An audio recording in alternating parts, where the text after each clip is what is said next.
Hello and welcome to ACF Podcast. Here we are thrilled to have Brett Jones as our guest. Hello, Brett. Awesome, Mert. Great to be on with you today. Looking forward to our discussion and talking about the app and the program and everything. So be great. Yeah, you have quite the stories to tell, I'm sure. And we've known each other for a while. Telling this for the audience, we first had a meeting like a year ago, I think. That sounds right. Yeah. About around that time, and we've been talking back and forth for a while, and yeah. So before we get into like your iron cardio and like what you do, I would like to ask you about how did you get into sports in the first place? What was your first contact? I wrestled in junior high and high school. So my brother had started a couple years before I had, and then of course he would come home and use the new wrestling moves to torture his younger brother. So I was motivated to join the wrestling team as well, so I could defend myself. And that was really my first, from sixth grade through senior year of high school, wrestled. Went through some injuries and had some things happen over the course of those years that led me into, there was a back injury that led me into having some physical therapy. And that's really what started my interest in physical therapy and athletic training. Mm-hmm. And so when I went to college, it was to go through an athletic training program. Athletic physio would be the kind of maybe a more universal term, athletic therapist in some countries. Then I found out that to be a physical therapist, I had to take physics. So I stopped wanting to be a physical therapist and stuck with straight athletic training. And so that was kind of the beginnings, and wrestling as an individual combat sport, I think provides a tremendous background for a lot of things in life, persistence and, just enduring, being comfortable, being uncomfortable. Yeah, that seems like a very apt description of wrestling. I've never wrestled as other than doing a bit of wrestling training as an adult in the context of JJ. But yeah, it's a grueling sport where very high amounts of discomfort is the norm. Oh yeah, you're trying to keep from getting pinned. You're getting thrown. American, what the style of wrestling that we use through really from the youth through college is a style of wrestling called folk style. Mm-hmm. And we're the only place, I think we're the only country in the world that actually does it. Mm-hmm. Usually when you talk about wrestling in other countries, they're going to ask you, well, is it freestyle or Greco-Roman? And there's differences in freestyle and Greco-Roman and different rules. And, sometimes it's more on throws. Sometimes it's more ground-based grappling where you're just have to turn the back to the ground to score points. So there are massive differences in those sports. So the American wrestling is folk style is interesting from that standpoint. But yeah, and I had some really interesting coaches as I was coming up. My junior high coach was a gentleman named Ivan Winston, which is just a great name for a wrestling coach. And he really instilled a lot of hard work and everything into the program. And then my high school wrestling coach was a gentleman named Otis Dowdy, who was a $137, 137 pounds, sopping wet, and one of the toughest individuals I've ever been around, that nobody on the team wanted to square off with, from heavyweight on down. And so I had some real good coaches and mentors within the wrestling side of things that set me up. And then my father had started exercising, and I saw him getting up at 4:30, 5 o'clock in the morning, going to the gym. And then as I was wrestling, there were times where I would go to the gym with him. And so like I saw it from not only the sport that I was involved in, but from my father, and really getting started into weight training, physical fitness, and putting it to practice from a wrestling standpoint. So it's a real good foundation for physical culture. What was the strength training like when you were doing wrestling in your high school? Well, nothing structured. Yeah, right? It was my brother and I figuring stuff out in the basement. We had Arnold Schwarzenegger's Encyclopedia of Bodybuilding and Education of a Bodybuilder, and so we were doing our best to kind of cobble, something together. Fortunately, I was always really good at pull-ups.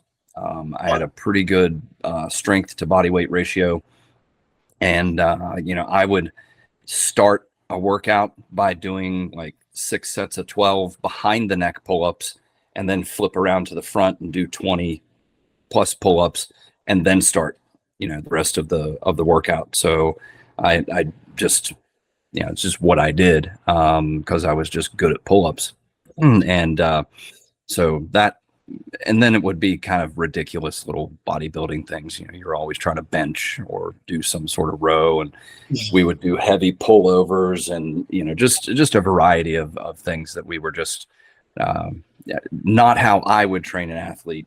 Yeah. Given my 25 plus years into strength conditioning and personal training now, but it was good, and it, like I said, my dad just really encouraged us in that direction, and made some purchases that allowed us to be able to train at home, and do what we wanted to do.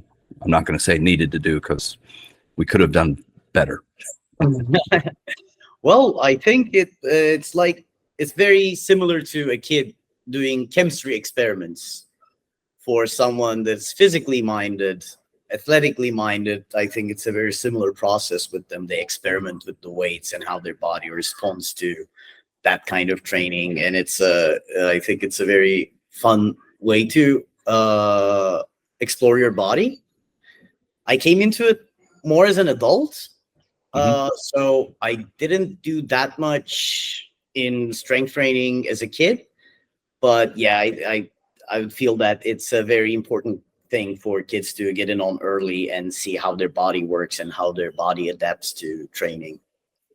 Definitely. You want to, if you can start and encourage a positive relationship with being physically fit, being strong, it makes all the difference in the world. I train now. I'll be 52 this year, and I train now because I enjoy it. Like my wife will say, "You need a hobby." I'm like, I have a hobby. I throw my kettlebells around. Like I enjoy it. It's at that level of enjoyment for me. But I have that because I got started very young, and I had some positive examples of how to do that. And I think nowadays, and I've done this on a couple of different podcasts, I think if people are listening and everybody kind of closes their eyes for a second, and I want you to just think of the first word that pops into your head: strong or fit. Like, what's the first thing that pops into your mind? For me, just because of my world recently, I just thought of a kettlebell in my mind.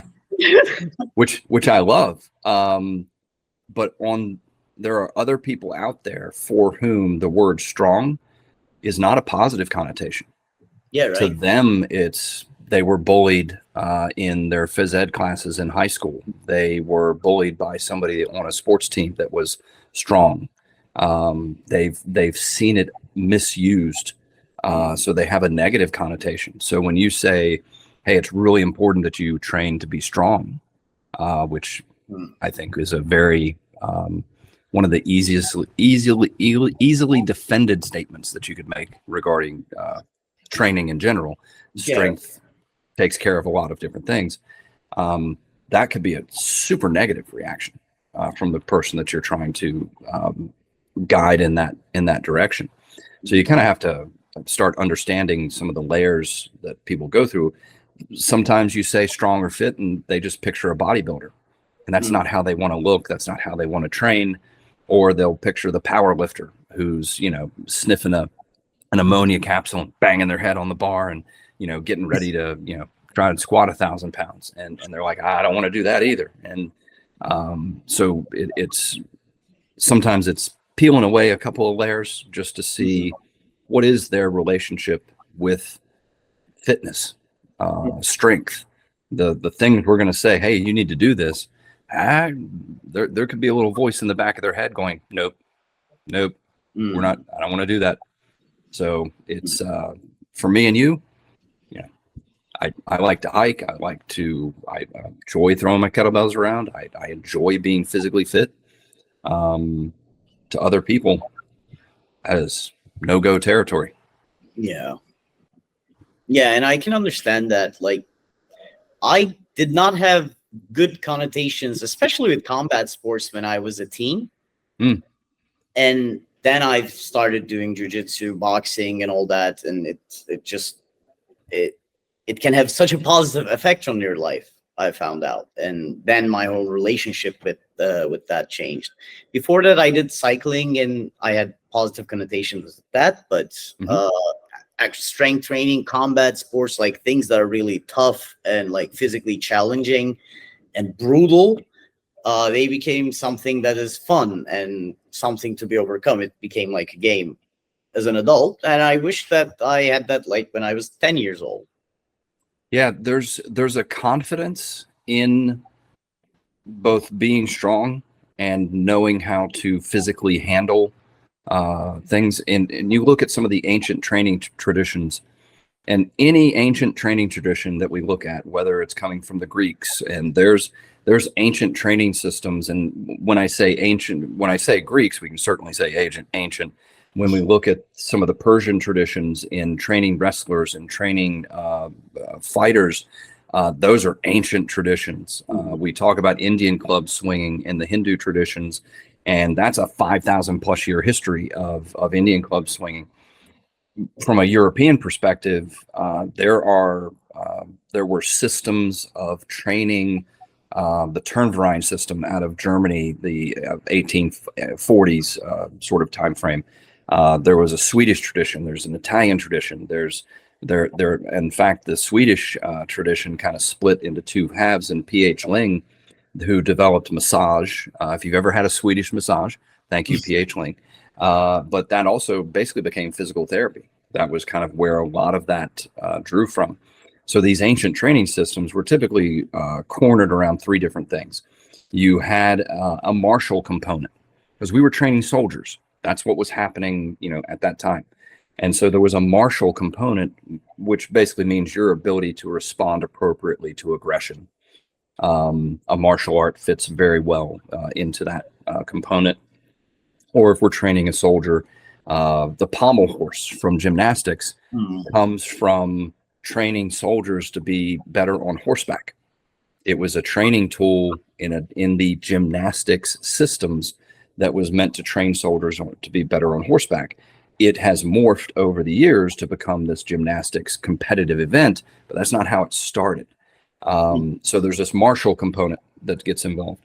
There's a restorative component, because the martial component, as you found out in combat sports, it knocks you off center. You get a little beat up maybe from time to time.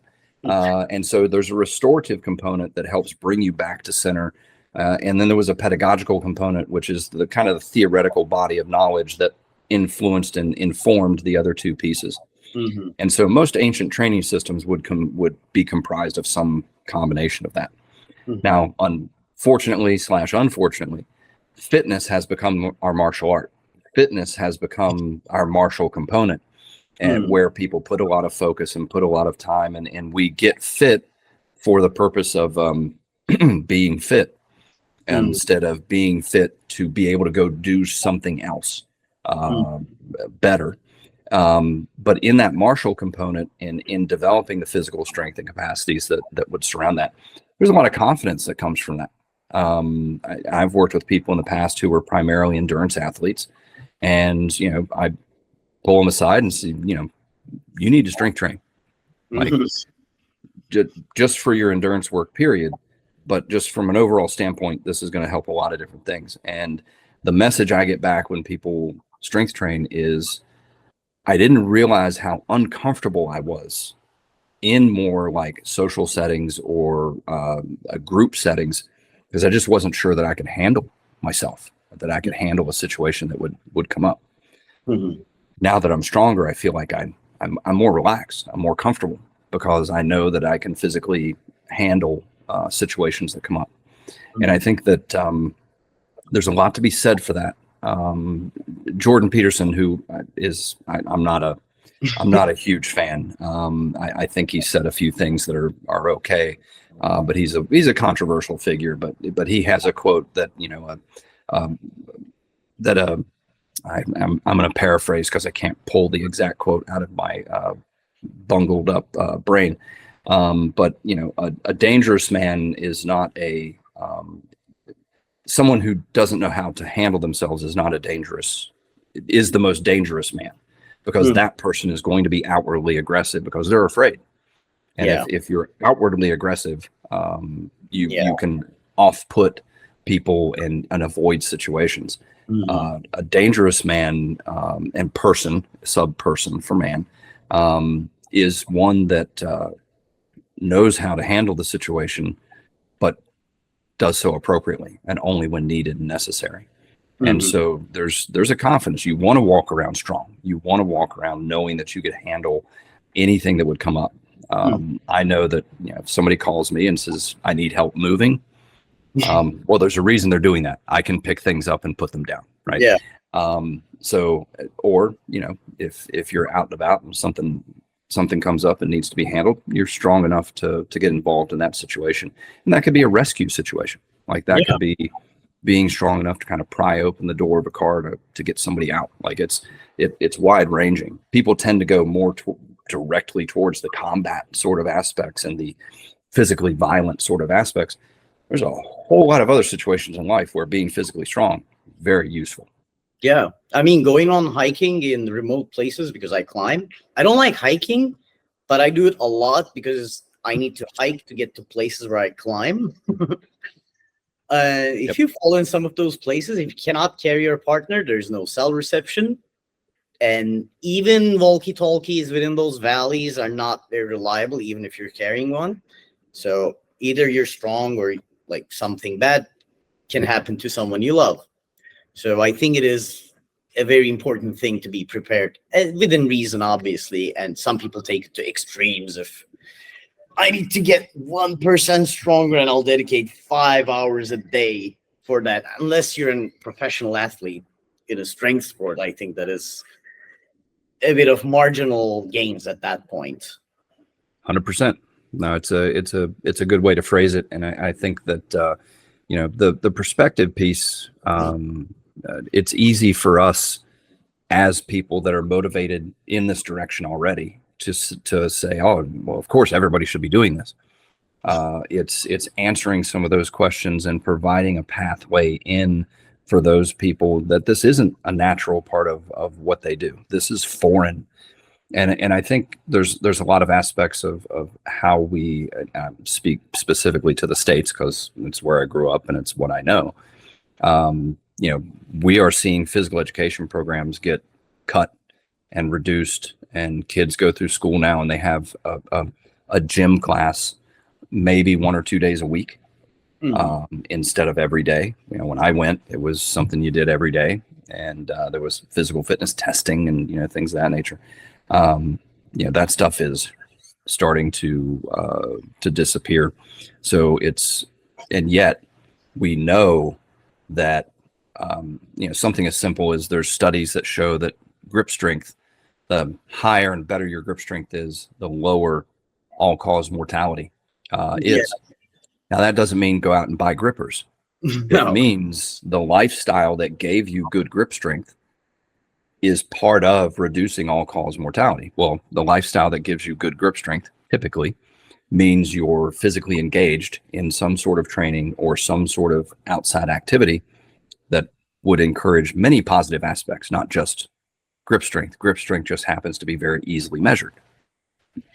Exactly. There is lifestyle component is huge. I can attest to that from the difference between my dad and my uncle. Mm. My uncle surfs about 4 or 5 months a year, and he takes a break from working and surfs and trains for 4 or 5 months a year. And in his off season, he runs like 5 times every week, and he doesn't do enough strength training, and I'm trying to get him into that. And I'll tell him that as he's getting older, he's going to start feeling it if he doesn't strength train. But yeah, I mean, the difference between my dad never was into sports. So, and their ages are like, there are 3, 4 ages apart. Mhm. And you can tell that the difference is huge with the almost the same genetics. Yep. No, it makes a massive difference. And so I think, wanting people to have a positive experience and get into this, and what's key there is that I refer to it as let people where they are. There are these aspects of, it's called, in marketing terms, it's called aspirational marketing, right? You're going to hang out the picture of the Adonis or the Aphrodite, the perfect body, the fit person, and you're going to say, okay, that's what you should be striving for. Honestly, aspirational marketing makes me want to throw up in my mouth. Like, I have no patience for it. It doesn't appeal to me at all. Strength comes in many shapes, sizes, and packages. My grandmother, who passed a couple years ago, never strength trained a day in her life, but it was one of the strongest people that I've ever been around in my life. She endured more and survived more in her life than most people ever take on. And then, the other aspect of that is everybody's fighting a battle that you know nothing about. That person that you think, well, they should be doing this. Why did it? Well, there could be a very good reason why they're not doing it or why they are doing something. And it has to do with something that they're battling that you know nothing about. And I think that wrapped in those two sort of mindsets is this idea that yes, we can hang some examples out there, but they should be realistic. They should be, and it should never be. It's aspirational marketing, in my opinion, functions from this idea. I'm going to make you feel bad that you're not here, and so you'll want to try to get there. Yeah. Well, I'm the guy that if you challenge me, I'll drive the car off the cliff. Like I'll push to win that. And so I don't need that. That's not, and I'm not, there's other people that, that think and grow rich, and you're going to write down these affirmations and you're going to put out this positive message to the universe. So you get do the freaking work. You know how you get lucky? You work. That's how you get lucky. And that happens in so many different shapes, sizes, and situations that the concept of this aspirational marketing just doesn't work for me. Yeah. And with hard work, I think a very good analogy is like there is luck involved in life. Obviously, you throw the dice, but working hard gives you more and more rerolls. 100%. And at some point, it's a statistical certainty that you're going to roll something good. Yes. Agreed. And a little bit of segue into that, so do you know the Turkish style of wrestling? There's a very unique style of Turkish wrestling. Did you hear Very, very little. Very little. Oil wrestling. Okay. So the point in oil wrestling is obviously there's a lot of rules, and the point is to get your opponent to the ground and pin them, but obviously you cannot use your grips. So it's almost all underhooks. And underhooks with a lot of ways of using your head as an overhook. Okay. And then trying to grab your opponents. You can only grab their shorts. That's the only thing they're wearing. And it's like a very tight and very strong thing. So you can grab from that like a sumo wrestler's garment. Did you ever watch it? No. No, this is new.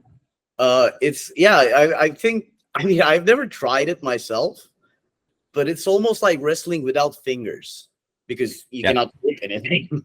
Right. So Oh, that's really interesting. that would be a very interesting, although somewhat disgusting, because you have to cover yourself in olive oil. Olive oil So isn't bad. It's not. I'm out right there. Like, I don't even use lotion because I hate the feel of the stuff, the oily stuff on me. So yeah, I'm out. So what's the difference between folk style and freestyle?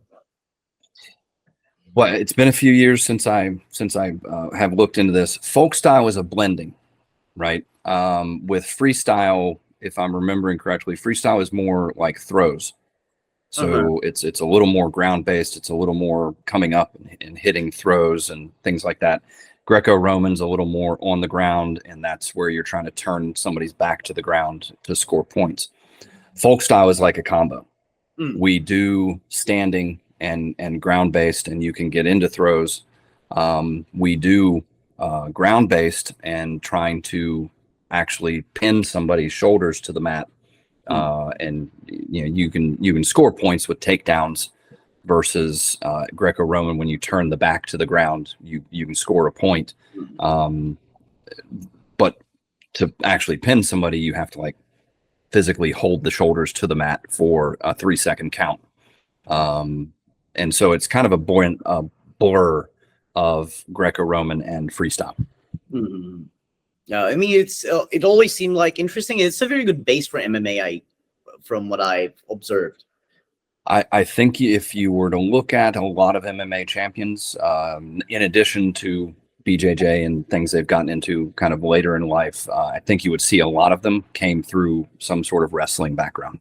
Especially in US, I think the wrestling divisions in US are a sight to behold. Like, I cannot. So wrestling is relatively new to the United States, right? So there wasn't that much of wrestling before 1800s as a culture in the United States. Sounds right. Yeah. And in those 200 years, I think I've been developing one of the most dominant wrestling cultures. I think that's a very, very interesting thing to see. Yeah, definitely. It doesn't, because we don't practice freestyle and Greco-Roman until much later, in a wrestling career, it hasn't helped us out internationally. There's still a lot of countries that clean our clocks at the Olympics for Greco-Roman and freestyle sort of wrestling, but we've had some success. And I've worked Rob Eider, who was an Olympic champion, is somebody that he was a coach at a school where I was an athletic trainer. Kurt Angle, who was a NCAA champion and gold medalist, was somebody that was finishing his time at a university as I was coming in, and definitely some impressive individuals physically. So now I want to get into a little bit of iron cardio. Yep. How did you develop it? What was the idea behind it? What's the story behind it? So, short story long is the Pavel Satsulin, who I first got certified under in February of 2002. Somebody that I've been teaching with for over 20 years now. He and Alexei Sinart put out an article in 2014, I believe, called Strength Aerobics, a powerful alternative to HIIT, high intensity interval training. And the concept was, take a bell that you can press 10 times, clean it, press it, squat it, set it down, shake it off, repeat on the other side, and keep repeating for whatever time frame you choose, 15 minutes, 20 minutes, whatever. I actually started using some versions of that and building out some, what I can look back now and say I was building out iron cardio as far back as 2014, 15, as I started to do this as part of my training. And I would do things like add a snatch or change the time frames between sets and manipulate some variables. And then fast forward into February 2020, when I was diagnosed with throat cancer, stage 3 primary tonsillar squamous cell carcinoma, went through 7 weeks of radiation and 2 chemo infusions, and lost over 40 pounds in the course of treatment, and came out the other side of treatment cleared of cancer.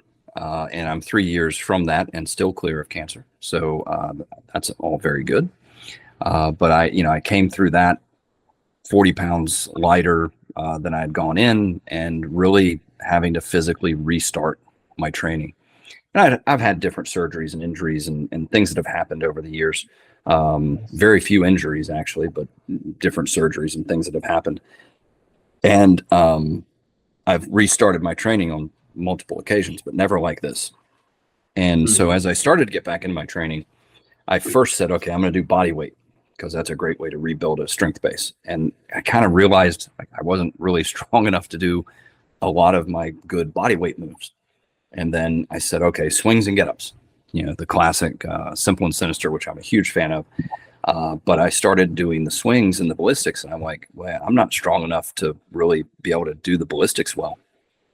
And I said, okay, well, let's reboot what at the time was called strength aerobics. And so I started with a 24 kilo bell, and struggled through 20 sets. I can't even remember how long it took me. I could probably fish back through my training logs and find out, but it wasn't easy.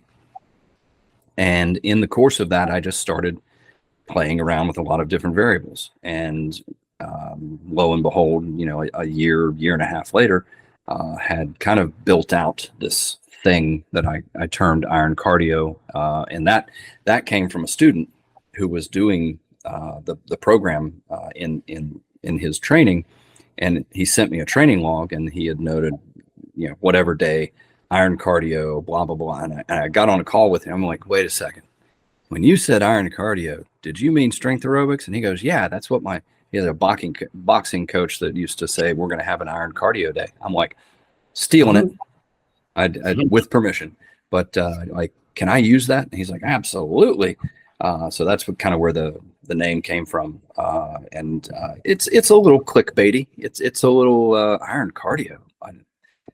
What is that? So yeah, that's kind of the background story. And for myself, I've regained the muscle that I lost. I regained the strength that I lost.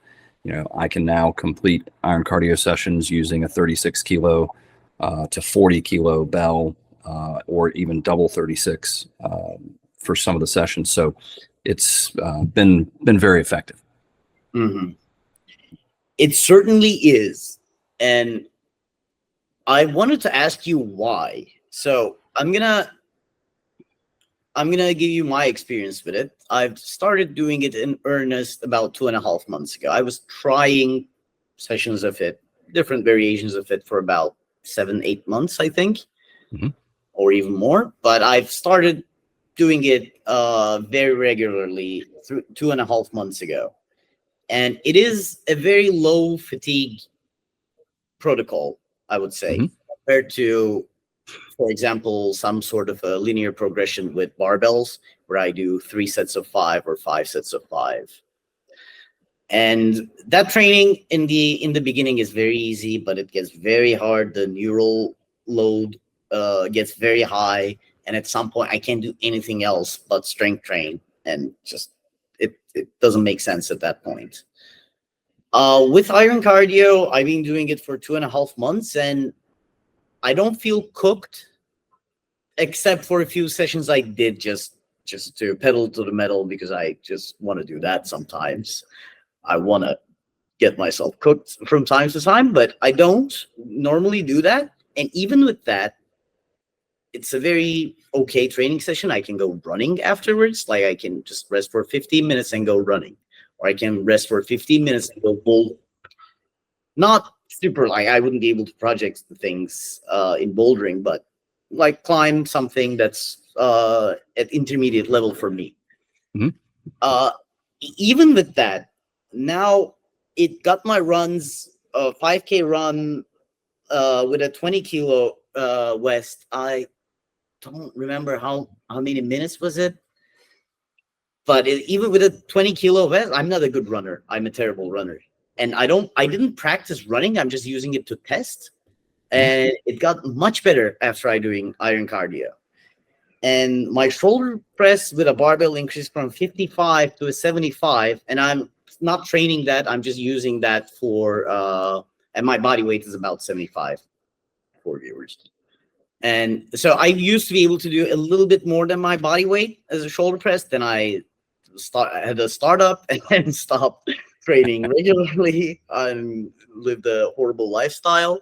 And I was like just struggling to get 50 to 55 up. And now it's at 75, and it's not a hard 75. I can probably do a few more kilos than that. And I couldn't press a 32 kilo kettlebell. Now I can press it 3 to 4 times if I'm well rested. And what is the downside though? Like, is this going to go on forever and I'm going to become the Hulk in a year? Or what? Like, and I don't like, I was detrained, but I'm not completely new to strength training either. Like, I can deadlift about 3 times my body weight, and like I'm not completely untrained either. So I cannot understand how it's working this well, and I'm not sore except for the first 2 weeks or so, obviously. Sure. And how does it work so well? Well, the answer, as always, is kind of multifactorial, and my best guess, and I'm just giving you educated sort of guesses here. The consistent repetition of these single reps, and certainly there's times where you get into traveling twos and you're doing between 3 to 5 total reps per set. But practicing all of these kind of strongly and well performed quality reps with a weight that is a moderate to 70-80% weight that allows you to practice the technique with high quality, with low fatigue. We're getting a lot of neurological benefit in that we're learning how to coordinate that movement in a very efficient fashion. And how your body patterns a movement is a lot of the key to success and strength. And so I think a lot of that is happening. I think the load to the structures is very appropriate. I think that most people, when they perceive training to failure, getting destroyed, getting pushed, and that's actually not the best way to train. But training to a broad extent has focused on tolerance. We're going to push you into these areas of discomfort and find your barrier, find your edge, and push you into that. So we build your tolerance to that discomfort. Well, there's another way to do that, and that's building your capacity. So build a bigger battery so that you can hold a charge longer and produce more energy when it's needed, versus constantly draining the battery and trying to increase the tolerance of the battery. So I think there's a lot of stuff happening, both from a neurological strength perspective, from a tissue quality strength perspective, and then just the capacity to continue doing the sets. It's like Pavel has used the description that it's just like good manual labor. If you've ever done good manual labor and you set out to do a solid 8 to 10 hour day of chopping wood or shoveling gravel, I've had many glamorous jobs in the course of my life. I was part of a roofing crew. I wasn't doing any of the roofing, but I was carrying bags of shingles and tearing off roofs and doing the manual stuff. You set yourself up for an 8 to 10 hour day of manual labor. You'll learn how to pace yourself and sustain the work over longer periods of time. The antithesis of the typical fitness answer of blast yourself in 7-minute abs or whatever the case may be. So yeah, I think there's a lot of a mix of that happening, and it starts checking some boxes from a strength perspective, from a metabolic perspective. and from a just efficiency perspective. Hmm. So it does not. So the general idea in fitness is that you go to almost failure, but not to failure, and then you're gonna get great results. Then you're gonna grow muscle, you're gonna get stronger, and you're gonna get leaner doing that. But so I heard of the term anti-lactic. So AntiGlycolytic. So we use, there's a couple different terms that get batted around the kind of strong first universe. A plus alactic plus aerobic, and then anti-glycolytic. So this is based on the idea that the three energy systems that are operating in your body, we have this creatine phosphate or alactic system that doesn't use oxygen, but it's the rapid deployment of energy, ATP, within the cells to do work. Then we've heard the term and we've seen the aerobic system talked about. And this is one that will produce energy in a pretty efficient manner for hours to days of work. But in the middle between those two is the glycolytic system. And the glycolytic system is kind of the bridge between this rapid deployment of energy and sustained deployment of energy. You have this glycolytic system in between. It produces the most waste products. It's the least efficient of the three energy systems. So it produces a lot of waste. If you've ever been behind a diesel vehicle and, somebody hits the accelerator and you get the big black cloud, in my mind, that's kind of what glycolysis looks like to me. So we're producing a lot of lactic acid. Now, lactate, the lactate part of the lactic acid equation, is not a problem. That is an energy source that is used within the cell very efficiently. The hydrogen ion and the acid that develops in that production is the problem. This tends to kind of gum up or clog the works, so to speak. So you build up about a lot of waste products that your body doesn't clear well, and then that's the burn that you feel. And so people go for the burn because they think, something good is happening. All that's happening is that area is filled with waste products and is no longer efficiently turning over energy. And I'm sorry, the cat is started meowing. I don't think you can hear the cat. Nope. Our cat's name is Kettlebell, and it just became that way. It was way before we met you, but we moved into this office, and like the first week, this cat came in, and she was exactly round. She was That's awesome. Distance from the center from all her points. So that's awesome. Became Kettlebell, and we thought she would change shape when she gave birth and she was pregnant, but no, that's her natural shape. There you go. Love it. So how do you think iron cardio can be supplemented, or should it be? I don't really feel a need to supplement it right now, and I don't know at what point I will, as long as I start gaining strength, as long as I keep gaining conditioning and cardio and making gains on that. I don't see a reason to change it, but at some point I think it's going to stop. So how do you think it should be supplemented at that point?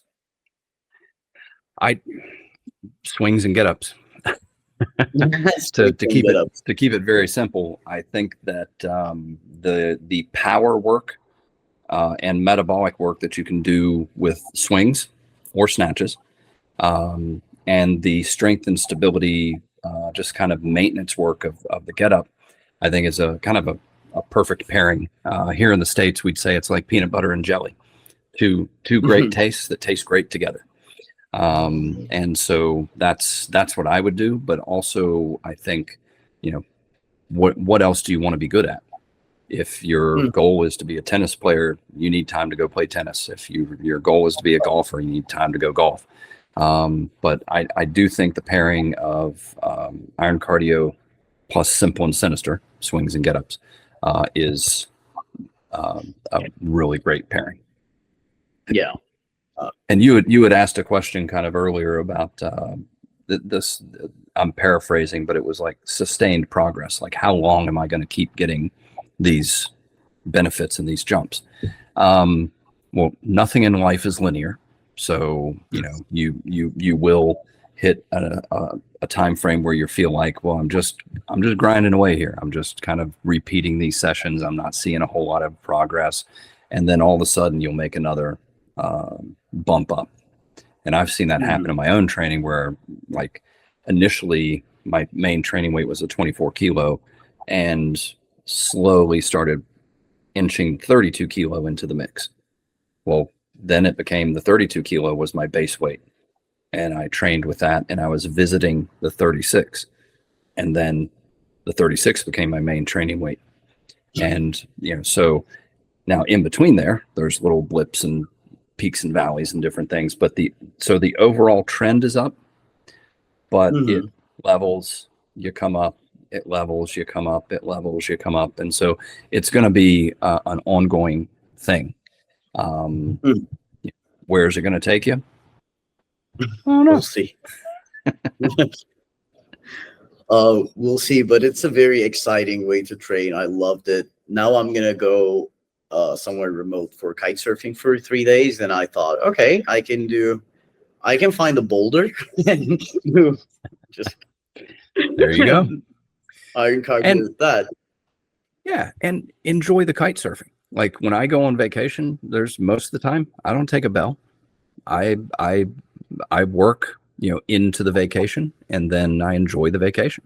And there should be peaks, and there should be times of taking it easy, times of working hard. And look forward to hearing about how the kite surfing goes.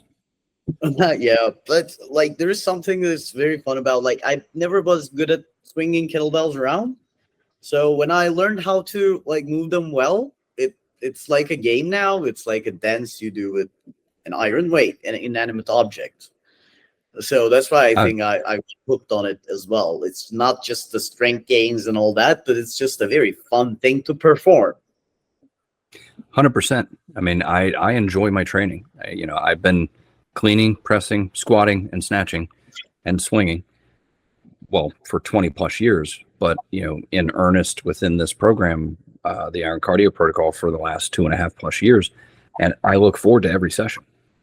I want the clean to be just a little better. I want the press to be a little stronger. I want, I'm looking for these little changes in technique and improvement and performance as I go along, and it is fun. And people think in order to have fun in training, they need variety. Well, variety and constantly changing things is just a path to frustration, because you actually can't make progress. And we wouldn't apply that mindset to almost anything else we did. If you wanted to learn how to play guitar, and I only let you do it once a week, and I had you practicing, 5 other instruments that are unrelated to the guitar, how good is your guitar playing going to get? But it's not. We know that a musician, in order to get good, they practice. And it's a good foil. And how do musicians get good? They practice their scales. I don't care what instrument you're on, you're going to practice your scales. And you're going to look to perform those scales, better as you go along. So there's a lot of parallels and foils that can come from kind of a musical practice. But you could talk about dance. You could talk about a bunch of different things that we know in order to get good at. You practice. If we're talking about basketball, you're going to shoot free throws. A lot, hopefully. Yeah, hopefully. Unless you're Shaq, and then you just don't bother. Just drop it there. Exactly. Yeah, I mean, it's been a specificity versus variety. And one should trend way more towards specificity when it comes to strength training, it seems. Absolutely. Rinse and Yeah. repeat. It's just like shampoo.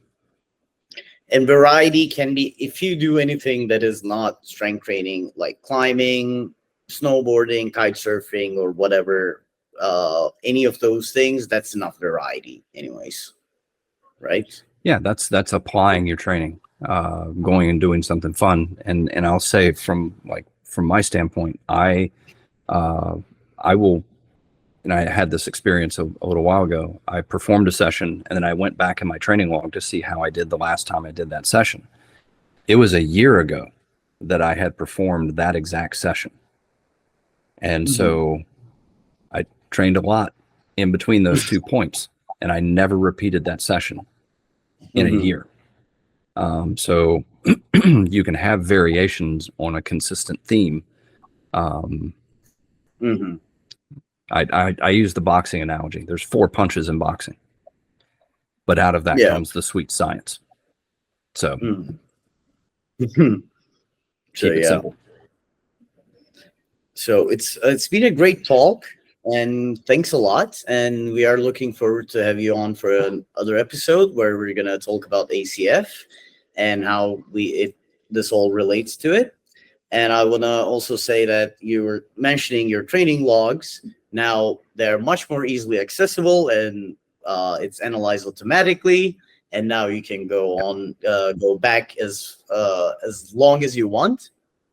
And it's going to be in a very cool, neat format where every one of your reps is analyzed in detail and kept for you to improve on it later. So looking forward to having you on for another episode. And thanks a lot, Brett. It's been a great talk. I'm looking forward to the next one. Awesome. Thank you, Mert. And have fun out there, and we'll chat soon. See you.